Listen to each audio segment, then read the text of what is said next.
You're listening to The Business Plan with Ryan Carpenter podcast. Like us on Facebook at Business Plan Radio and follow us on Twitter at BizPlan Radio. That's B-I-Z Plan Radio. You can view our latest content on our Business Plan Radio YouTube channel. The Business Plan with Ryan Carpenter airs Monday nights at 7 on your community station, 89.7 in mid-Michigan, or online at lccradio.org.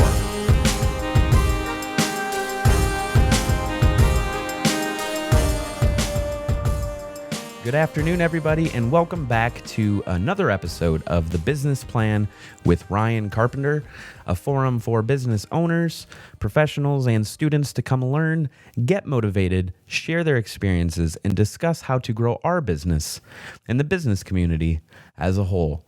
I am Ryan Carpenter, a local entrepreneur, and your humbled host and moderator for these discussions. We've been very pleased with the listenership so far and the feedback that we've gotten from you, our audience, as well as the people who have been engaging with us on the actual interview side. That being said, we would love to engage with you guys more on the question side, which is something that is currently not happening yet. As we grow this show and start to develop a listenership base, that will not be an issue.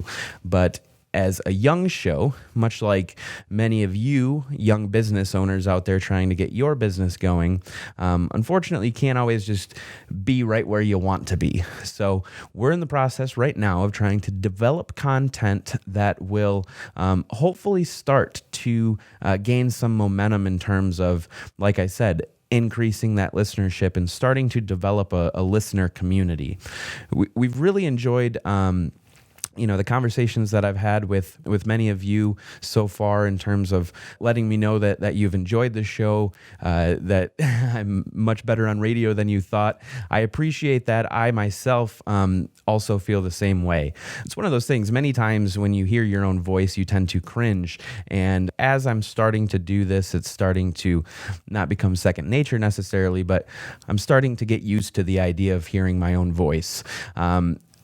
I don't want to always hear my own voice, though. I would love to be able to get to a point in which, and I've said this every week, but get to a point in which we have people that are listening, calling in and engaging with us, or sending us questions and suggestions through our social media and email.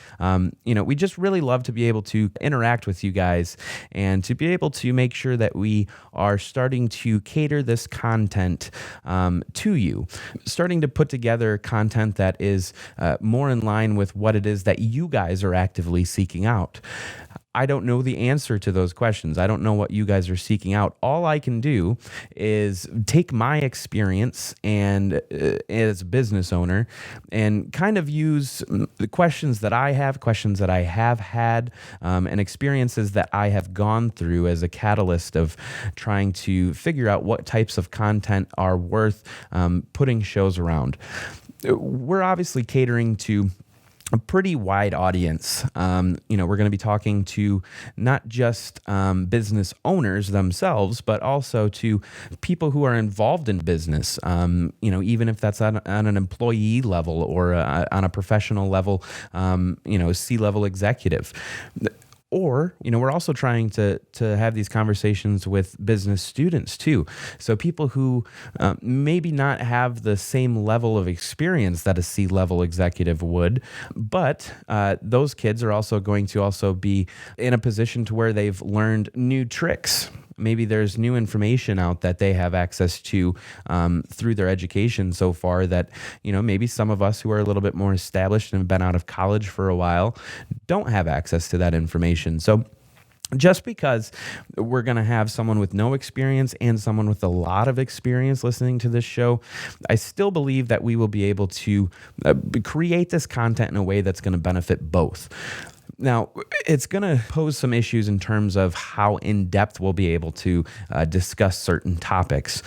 Initially, these shows are all going to be a little bit more generalized than what they will be moving forward. I want to make sure that initially, as we're starting to try to attract that listenership community, I want to make sure that our content is broad enough to where it can provide benefits to everybody who's listening. And then as we start to develop this show and as we start to grow that listenership community, we'll start diving deeper into some of these topics. Today, for instance, I have our first guest on that is going to hopefully help train us or help to teach us something.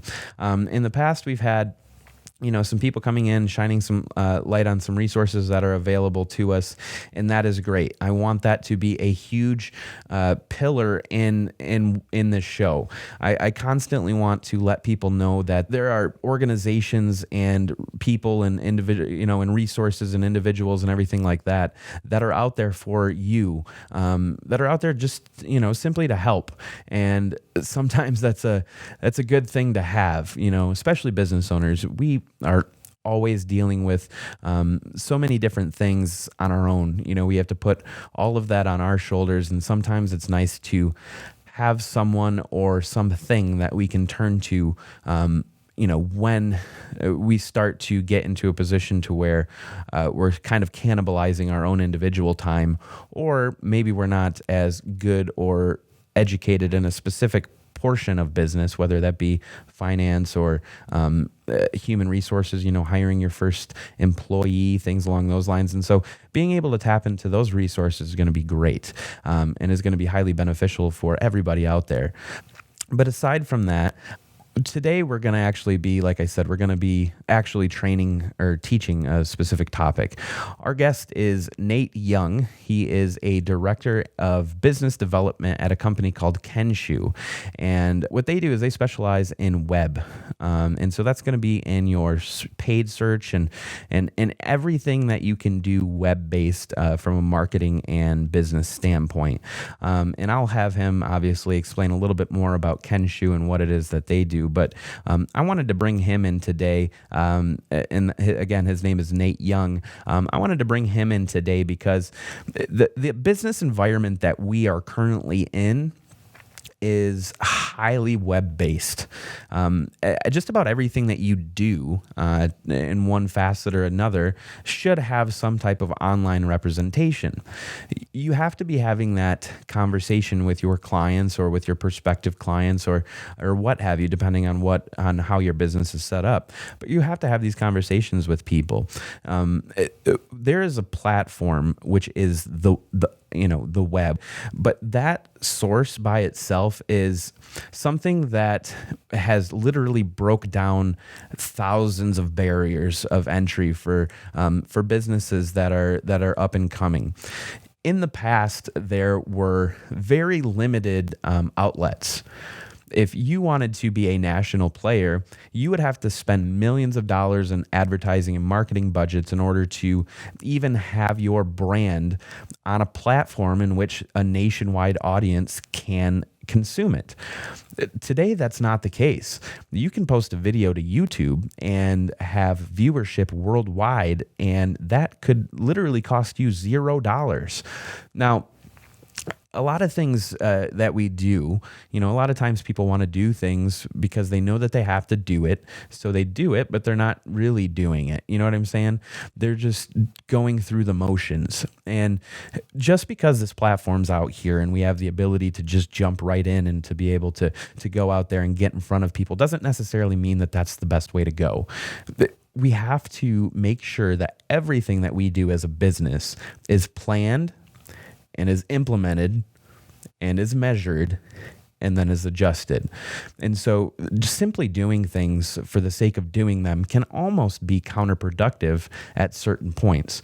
If you're going to do a video and you just shoot it with your camera phone and just post the video up without any editing, horrible audio, horrible lighting, and lots of ums, which you'll probably hear me do on this radio show, but lots of ums and all of those things, it's gonna not represent your brand very well. And so in that instance, yeah, it's great that you got in front of people, but what did you do with that time in front of them? Did you actually capitalize on that?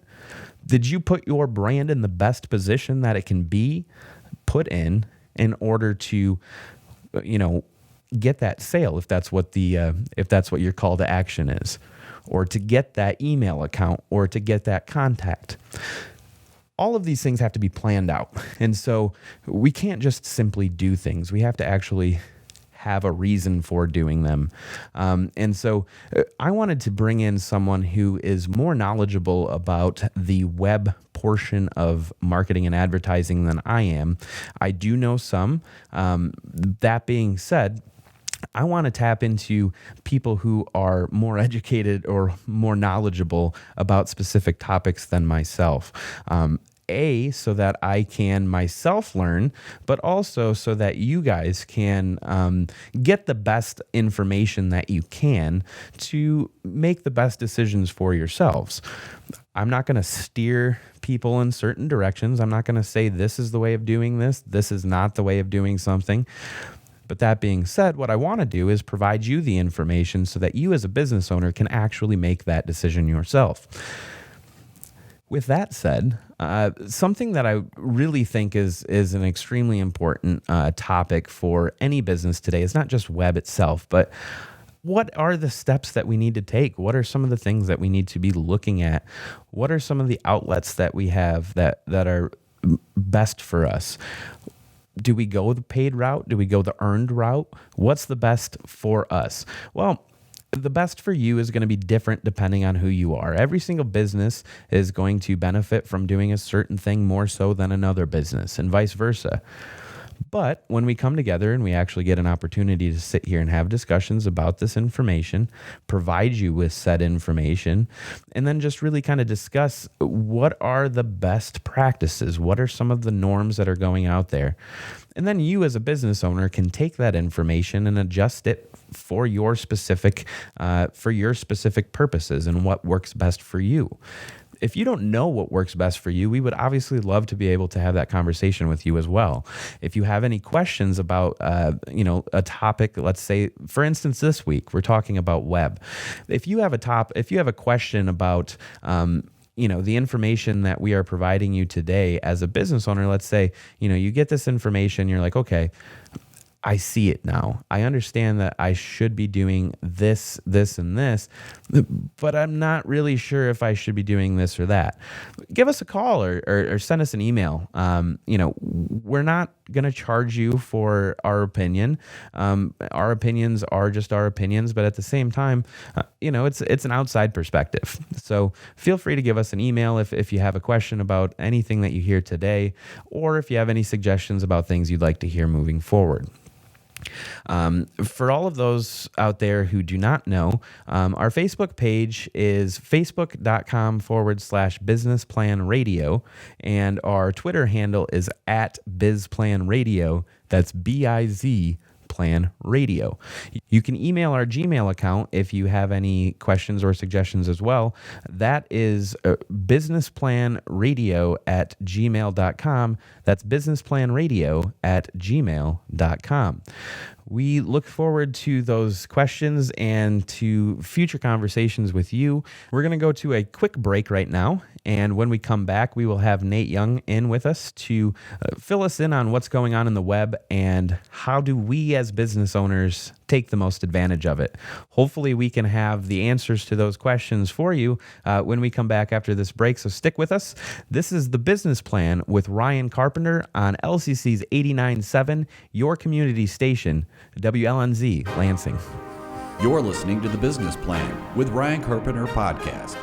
Like us on Facebook at Business Plan Radio and follow us on Twitter at BizPlan Radio. That's BIZ Plan Radio. You can view our latest content on our Business Plan Radio YouTube channel. The Business Plan with Ryan Carpenter airs Monday nights at 7 on your community station, 89.7 in mid-Michigan, or online at lccradio.org.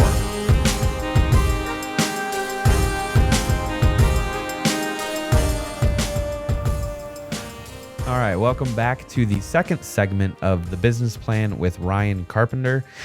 Today's guest is a gentleman by the name of Nate Young. He is a buddy of mine, just like all of the guests so far have been. I have him coming in to talk about a very important topic, and he's actually the first guest that we have had in that is specifically here to hopefully educate and give us some more knowledge on a specific topic itself. We've had some resources, some resource groups here, someone that we actually have a connection with as well. We had Luke Schraben in as a guest already. But I wanted to bring you in so that we could provide some education to some of the different listeners in regards to web. Obviously, it's a pretty important topic these days. So first and foremost, Nate, thank you so much for coming in today. Yeah, glad to be here. Yeah, we're glad to have you. We pre-record this show, and we're going to be pre-recording probably for a few more shows now. Today it was a little snowy because it is actually Sunday, so you guys are actually going to be listening to this show the day after we record it. So thank you for battling those roads to come in and be with us today. So before we get started in terms of actually getting into some of this content, why don't you introduce yourself a little bit? I want my listeners to kind of always have an understanding of why there's someone here and why they're the person talking about a specific topic. So why don't you tell a little bit about yourself and what you're doing now and what got you there? Yeah, sure. So I guess to start off, grew up in the Lansing area, went to Michigan State, majored in advertising there, entered the job force in advertising agency based out of Chicago that had a digital focus and provided digital marketing services for small, medium-sized businesses, and then also a lot of franchisor relationships where, we would come in as the execution arm for things like SEO, PPC, display buys, and coordinate that for folks who were trying to connect the dots between online and offline, and then also, drive leads into their business. So spent 4 years very hands-on in that capacity. And then over the last 5.5 years, have been with a technology company by the name of Kenshu. And Kenshu provides a digital marketing platform for mainly agencies and also enterprise level businesses.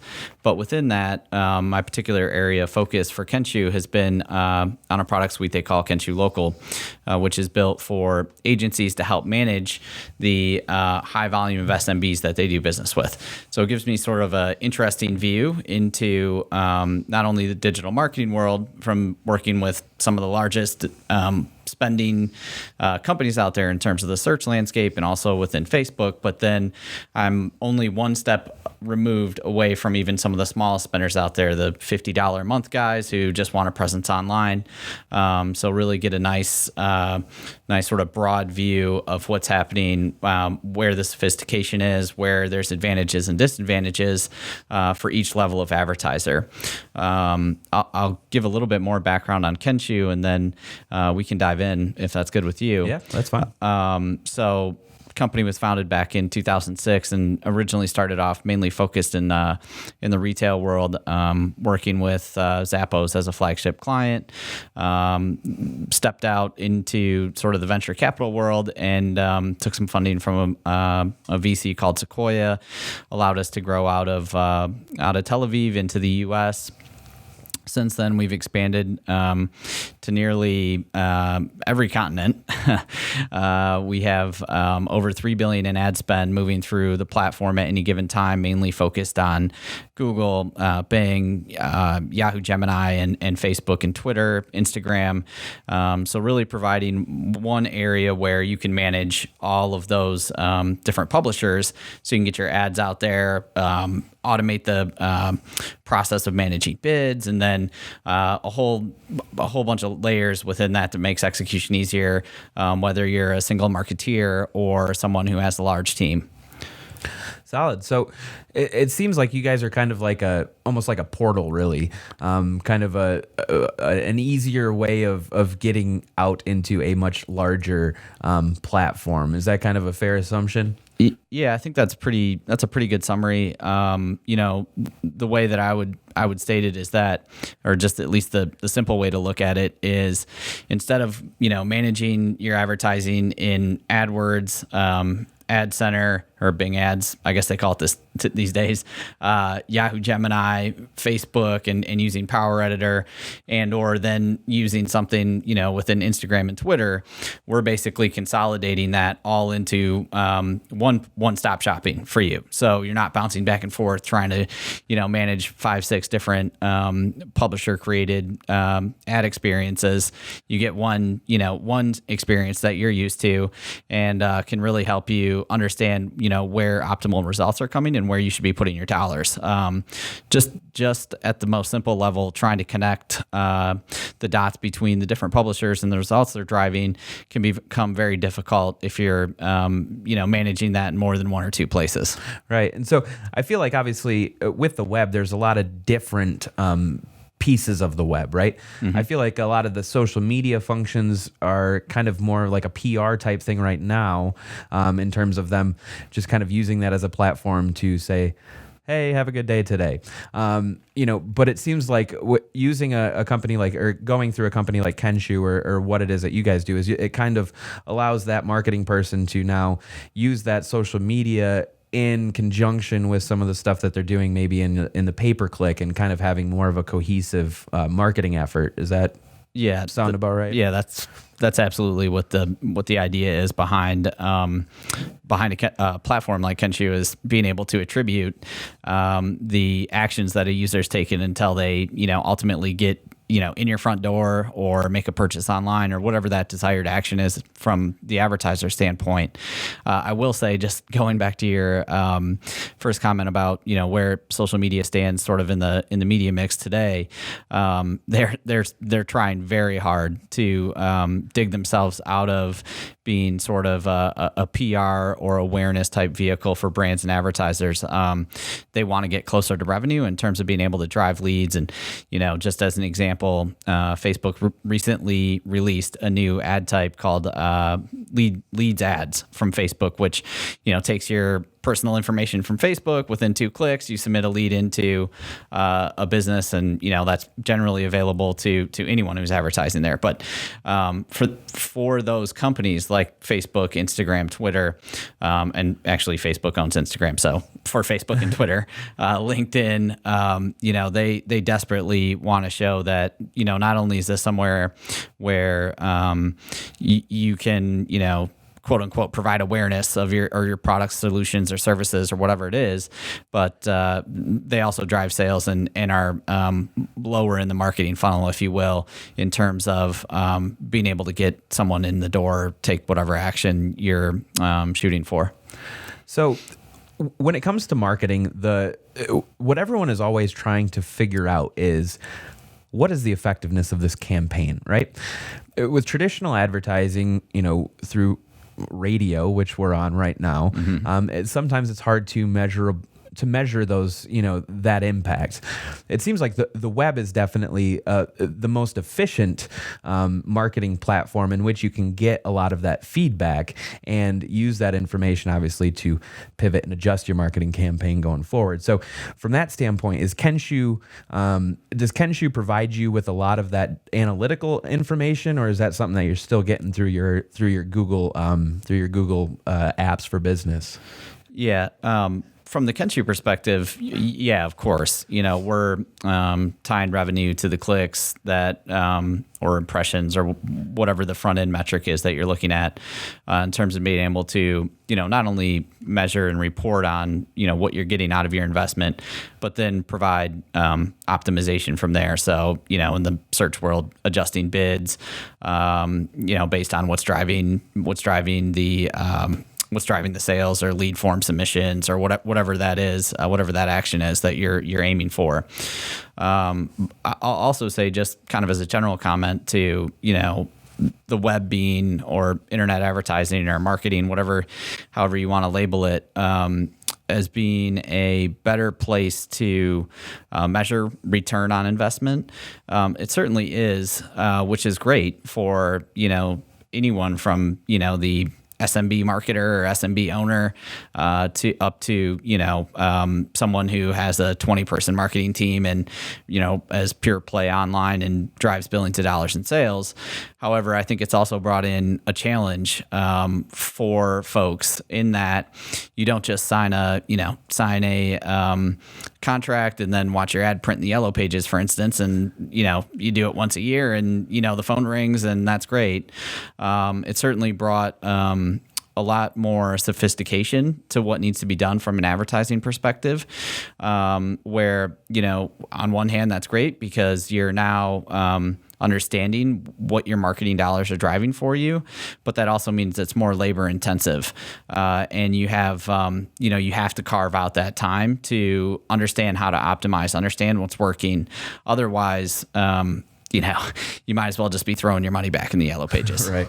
Yeah, because you could probably, information's great, but I feel like also at some point there's kind of a law of diminishing returns when it comes to information, because it's like, okay, now I have all this information, so now I'm just going to spend the next year just trying to analyze this information, So I can definitely see how that could potentially also add to, to some of the workload and things along those lines. But being able to see that relationship, I think, is something that you can't really put a dollar value on. Well, you can, as actually what the point of it is that you can put a dollar value on it. However, I do agree with what you're saying in terms of, how much time do you invest? Because, if you're spending $500 a month or something, well, that may be a significant investment depending on, the overall size of your business. Does that mean that you spend 40, 50 hours a month trying to optimize for that $500? There's certainly a point where, you have to draw the line, or you need to find the right partners who can do it in an automated fashion and have the experience to know what adjustments to make, because not only is it about digging through, the data at some depth, but then you have to know what to do to improve on those results. So there can be quite a hill to climb, at the beginning for people. One, understanding, what it means when you have a click and it turns into a sale, and was that an acceptable ROI for you? A lot of people may not even understand, what is the return that I should be aiming for in my particular industry or with a budget like I have or whatever it might be. So you have to have some kind of baseline understanding of what you're actually aiming for. Once you're seeing where the results are coming in and you want to make those changes to improve on them, that's the next step, right?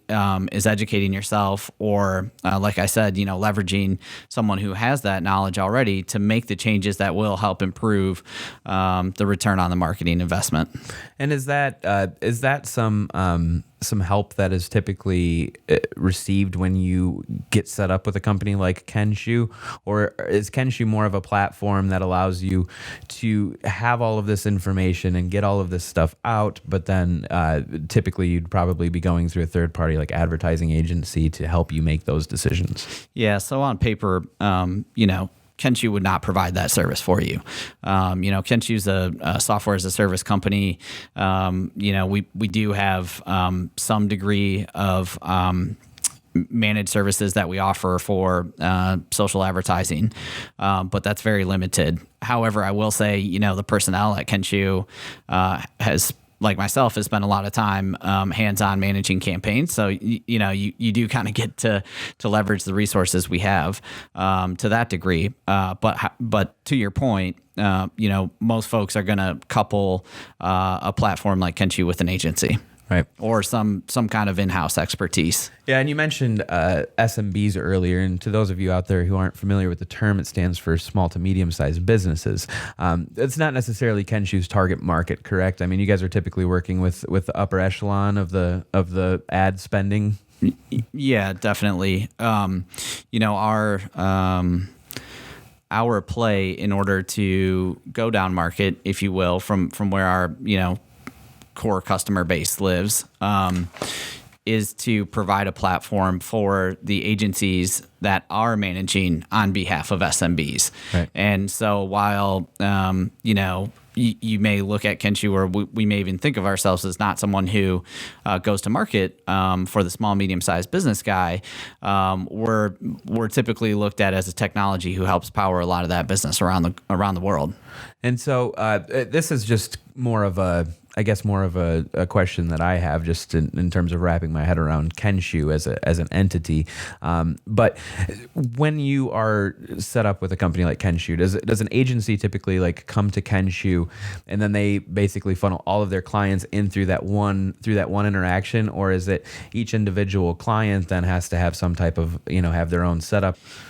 Yeah, that's a good question, and I say that because it varies. Right. Our mix of clients is about 50-50 agencies and companies who contract with us directly. Within that, there's a percentage of agencies who are technology agnostic, and if the client decides to use one of our competitors, they will, represent that client's interest and put them on a separate platform.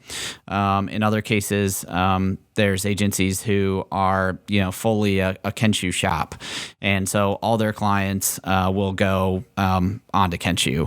And in other cases, we may have a direct relationship with an advertiser, and the advertiser then sort of delegates down to the agency that, okay, well, we understand you prefer this platform, but however, if you want our business, you're going to need to use the platform we've contracted with. So it's all over the board. Is basically the answer. Yeah, and that's one of those things that I really want my listeners to understand as well, is that there's a lot of different ways in which things can be done. There's not one right way, and everything is dependent on who you are as a business and what it is that you're trying to accomplish. So, even with a company like Kenshu, who works with huge companies, there's differences within that. So, even as a small business owner out there, you're hearing a lot of this information, and it's not necessarily that this is the only way to do things, but being able to have that information and to be able to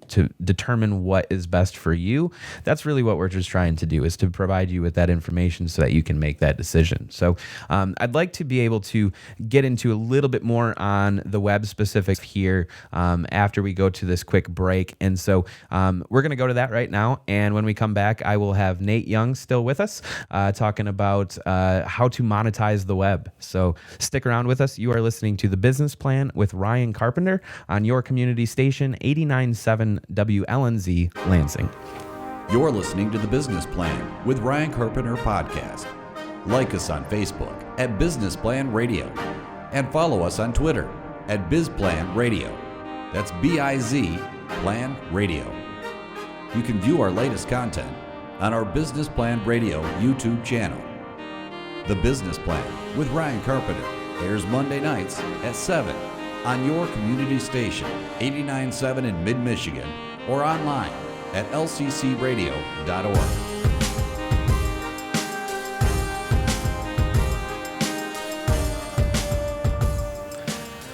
All right, everybody, welcome back again to The Business Plan with Ryan Carpenter.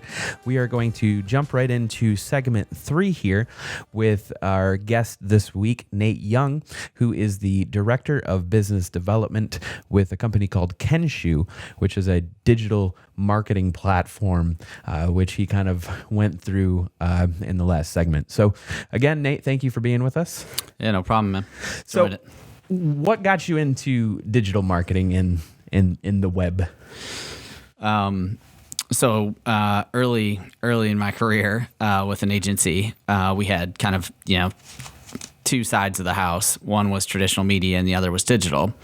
And started on the traditional media side and quickly realized that yellow pages, print media, direct mail, et cetera, was not a growth market. And so moved quickly into digital from there. And yeah, really haven't looked back since. So it's been a good 10 years and been a great sort of growth industry from a digital marketing side of things to be a part of. Solid. So like in the past, direct marketing was pretty much sending people mail and stuff along those lines, right? But Yeah, direct marketing. I mean, you would have maybe looked at it in terms of, outbound calling into people, direct mail, yellow pages, even some sort of door-to-door promotion, door hangers, all that kind of stuff. Whatever you could do to, segment a part of the market and make sure you got in front of them. And now we can do that with pushing one button, correct? More or less. That's right. There's obviously a lot more work that goes into it than that, but it just kind of how it is, I guess, to a degree. Yeah, and one of the things that we talked about in the last segment was the analytics that have, paired themselves with digital marketing and being able to, well, it's great because you can understand the return on investment. It also causes some challenges because of the complexity and the what to do next factor, right? Yeah. But in terms of just, one thing digital's also brought is a better understanding of audiences and buyers and being able to target people specifically to, what they're interested in, which I think is something that, in the past would have been very difficult to do just based off of household or census data or whatever someone was using to give you that audience information. But now, we're really at a inflection point in terms of marketing of being able to not just sell someone on the medium in which you're going to reach them, but specifically tell them who you're going to reach, what type of ad they should be using, and how to get that ad in front of that person at the right time by understanding, the device they're using, the website they're visiting, whether it's Google, Facebook, Instagram, Twitter, whatever. We're all looking for a different experience within each one of those within each one of those publishers. And now we're finally at a point where down to, the individual SMB or store front, you have an opportunity to show something unique to each person that shows you understand who they are and provides a better experience for your customers. Yeah, because like in the past, if I wanted to target, let's say the stay-at-home mom demographic back in the 50s, right? You'd pretty much have to kind of blanket them all in with like a Reader Digest type crowd, whereas that's right. Now we can, if let's say we have a new organic baby health food, now you can actually target it specifically to the people who are going to organicmom.com and actually get it directly in front of that target market. Yeah, and even if they haven't, reached your website, let's say, there's a lot of information, that sits within first-party databases as maybe a retailer, for instance, or third-party databases that can be used to build that audience. So maybe it's someone who is a stay-at-home mom, but hasn't shown interest in your product or service yet, right? Now you have, Facebook data, which is a great place to build audiences and generate that initial interest in a product or service. But I think other people are, coming into the mix with their own data and their own pooling of audiences and segments that'll create some really interesting advertising options from, like I said, the, mom and pop shop up to the enterprise level players. So, and we mentioned in the last segment that you predominantly work with bigger companies, but having the experience and the knowledge base that you do about digital and about using the web as a business platform, if I was a small business owner, and let's say I just started a business this week, right? And I'm like, okay, so now I have to start to build a presence. I have to start to grow my business. Every business obviously is going to be different, so there's no set way, and this obviously isn't even necessarily the right way. But your opinion, what would you suggest if you were that small business owner in terms of how do I get started? From the digital marketing perspective, I think there's just some inherent basics. There's clearly the need for a website, which is first and foremost, right? That's going to be your online storefront or presence or whatever it might be, depending on the product or service you're offering. You need to make sure that whatever provider you're working with in terms of the website, it's optimized for mobile, and that change is pretty seamless for folks. I think, shockingly, I still see, especially restaurants, I don't know what the deal is there. I think they want a very like visual and flashy website. Are you going to say flash? Yeah, and it's like unbelievable at this point in time where you get to someone's website, maybe you're trying to change reservations, or you're out on the road or whatever, and like you just can't even get to the phone number. It's just like, forget it. Never mind. Anyways, I'm digressing, but plus they always have that cool music too that you can't get off your speakers quick enough. Yeah, right. Yeah, I think they're like, oh, this is great. This is like a party 24/7. Well, some people aren't looking for that. We just want to be able to contact you and see if there's any room for us to come sit down. Right. So I think there's just some of those things that are basic, that are with a little bit of research. I mean, not much time spent at all. You can make sure that you check some of those boxes. Depending on the degree in which you're going to be dependent on search engine marketing or search engines to drive traffic, then you may want to look at some kind of search engine optimization service, or at least get the basics down. And even if you're using something like WordPress, for instance, as a content management system for you, they have SEO plugins that make sure you at minimum do the basics, and it's very like 1, 2, 3 type step instructions to do that. And then you certainly an option of partnering with someone who knows what they're doing, and there's a lot of players here in Lansing locally who are experts in SEO and website design. Depending on the level of investment you feel is right for your business, that's a great option. I would be careful if you're, where I would caution people, I guess, is if you're thinking, hey, my nephew or my cousin or whatever, someone who just kind of raises their hand and says, I'll do all of this for you. Well, that's a very generous offer from someone. Just be wary of that. It can tend to either take a lot of time, which you don't have time to waste, and or it just never gets done, or it's not done correctly, and then it's almost like you should have never done it in the first place. Right. So those are just a few things I think, just at the basic level that you should be aware of and be conscious of as you're going through the process. There's tons of resources out there to help, be it free resources online or books that have been published or whatever, to help you kind of work your way through that part of the process. But some of it's just about avoiding some common pitfalls in terms of partnering with the wrong person, or thinking that, everybody wants to see the, flash layover image or whatever on the website, and they can't actually get to your contact information, which is the most important thing, right? You want to drive people to your address and get them in the door, or make that phone call or whatever. So whatever that action is you're trying to get people to take, make sure they can take it. And then I think once you've started to settle in and feel comfortable with what the site's doing, and hopefully a lot of this process has actually been done before you start the business, right? So this is depending on the degree in which you're dependent on digital marketing to get traffic in the door. This should have been baked into the business plan in the first place, right? I don't think anyone goes to create a new business without a website, hopefully. So hopefully a lot of the stuff's been budgeted for, and you've thought through, what the process is going to be and how critical this is to your business. But once you've got a good foundation, then you can start to dip your toes into, actually advertising and putting some budget against going out and acquiring new customers, be it through search engine marketing, social, display, whatever you have the budget for, number one, and number two, what you frankly you have the time to manage.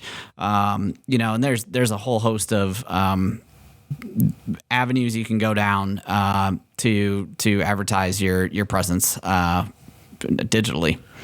Okay. And a lot of times when you're thinking about marketing on the web, there's a few terms that tend to pop themselves up every now and then.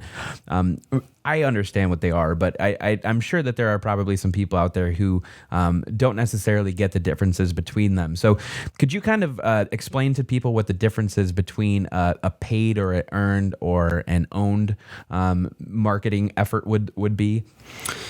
Yeah, sure. So I think probably the best way to kind of break down owned, earned, and paid, that terminology anyways, would just be through a simple example. Most likely if you're starting a business in this day and age, you've got a Facebook page, and that individual business page is a really good example of what someone would call owned media. So you own that entity. That's your property. It's associated with your ID, all of that good stuff. So you're the owner. Your website is another example of owned media, right?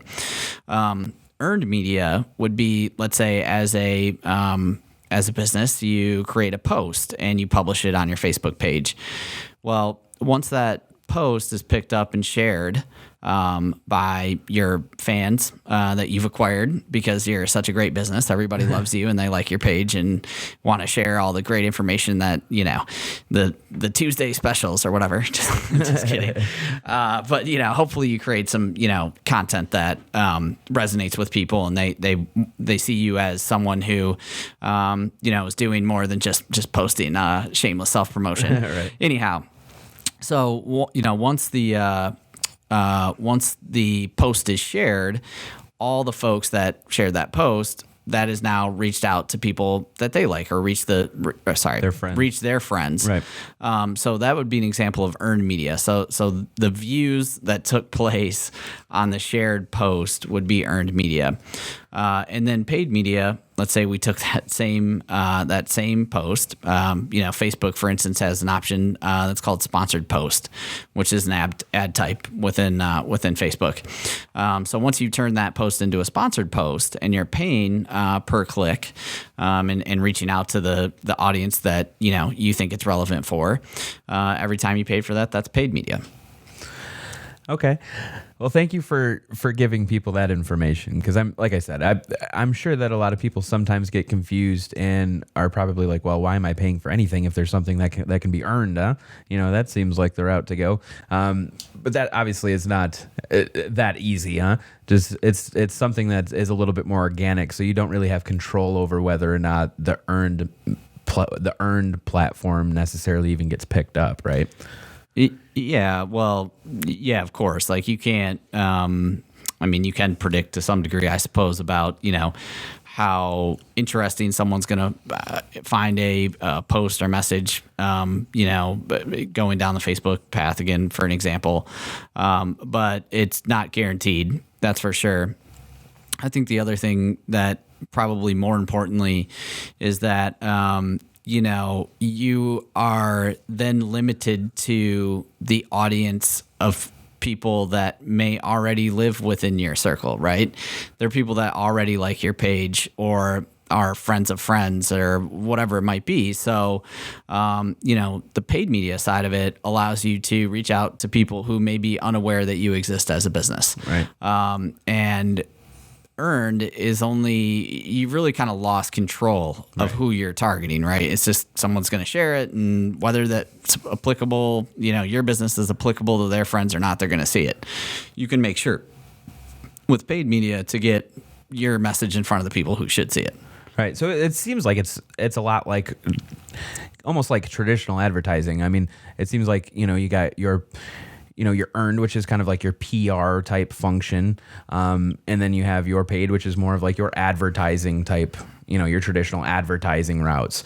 But owned, I guess, is kind of that cool little gray zone that you get to take advantage of that isn't necessarily out there in the traditional platforms unless you have your own publications and things like that, right? Yeah. I mean, the advent of the internet and what we see from a digital perspective, in terms of the frequency in which you can now communicate with your customers or prospective customers has gone up to an unbelievable level from what it used to be. I mean, maybe you ran, a quarterly newsletter, or you published an advertorial, or you did something in the Yellow Page, whatever it was, right? It was a very static way of speaking to your customer. Now, I mean, you could publish multiple times a day new messages to inform them about, whatever's happening within your business that may be of interest to them. You just did not have. I mean, it wasn't even remotely close to having that kind of availability to engage with people. Yeah, interaction, really. Yeah, and that's the key. I think,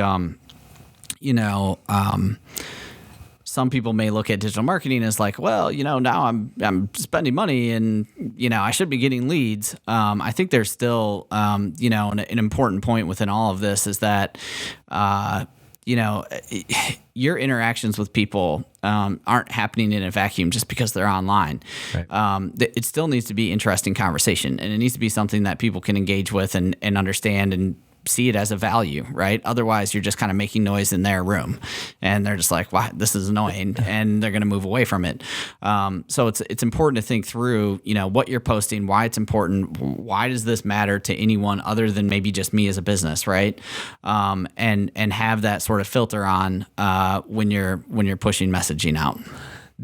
Have you noticed any difference in the effectiveness in terms of a company that is more of the talking to versus a conversational? Because I feel like with the advent of social media, companies have really started to, well, some have, some haven't, but some have really started to try to develop almost a personality for their business on the online platform in terms of how they're communicating with their customers. Have you noticed that to be a more effective way of having that conversation with your customers, or is it pretty even in terms of, kind of using it more as your traditional advertising platform to talk at people? Yeah, talking at people is never what you want to do. So I'll kind of say that first. But I do think it's important to develop a persona online that matches to your brand personality, right? So if you're the crazy bike shop dude, and everybody loves you because, you've got these, this off the wall attitude, obviously keep it, PG-13. But I think that should be you online as well. I don't think people look at the online world is something that's so vastly different that, they want you to change your personality because they're viewing something from you on Facebook. They still want to see the, wild and crazy paint job or whatever you put on this bike or whatever creative thing you did. Your online persona should mirror what's successful for you in the offline world, I guess. Now the two seem to be so merged. I feel kind of ridiculous even splitting them. But anyhow, I think the other part of it is you should be willing to accept the back and forth like you would in any normal conversation. I remember, over the last probably 4 or 5 years, working with a lot of people who were trying to figure that kind of thing out. And I would always just make the comparison, well, you can't just walk into a room when there's a conversation between 4 people and start shouting at them about something else. Right. And they're going to be like, get out of here. That just doesn't make sense. So you have to, understand what's going on and engage like you would in a normal conversation. Well, thank you so much. When I first started the show, I thought, what am I going to talk about for an hour? And then every week, lo and behold, we get to that hour mark and I'm like, man, we didn't really touch on anything. So I would love it if you could come back and let's set up another show to where we dive in a little bit more specifically about, about something. We can figure that out down the road, but let's have you back in. All right, I'll be more than happy to come back and talk about something. Perfect. I don't know what that'll be. Well, we'll figure that out as we go. For sure. Well, thanks again for coming in. Again, this is The Business Plan with Ryan Carpenter. We really appreciate you sticking around with us today. And again, you can find our last week's episode on YouTube as well as through our Facebook and Twitter handles. So go to facebook.com/businessplanradio and you can find find us on Twitter at BizPlanRadio. That's B-I-Z Plan Radio. We will be posting that show, and we'll be posting this show again later this week. So thanks again, as always. This is The Business Plan with Ryan Carpenter on LCC's 89.7, your community station, WLNZ Lansing. This has been The Business Plan with Ryan Carpenter Podcast. Like us on Facebook at Business Plan Radio and follow us on Twitter at BizPlan Radio. That's B-I-Z Plan Radio. You can view our latest content on our Business Plan Radio YouTube channel. The Business Plan with Ryan Carpenter airs Monday nights at 7 on your community station, 89.7 in mid-Michigan, or online at lccradio.org.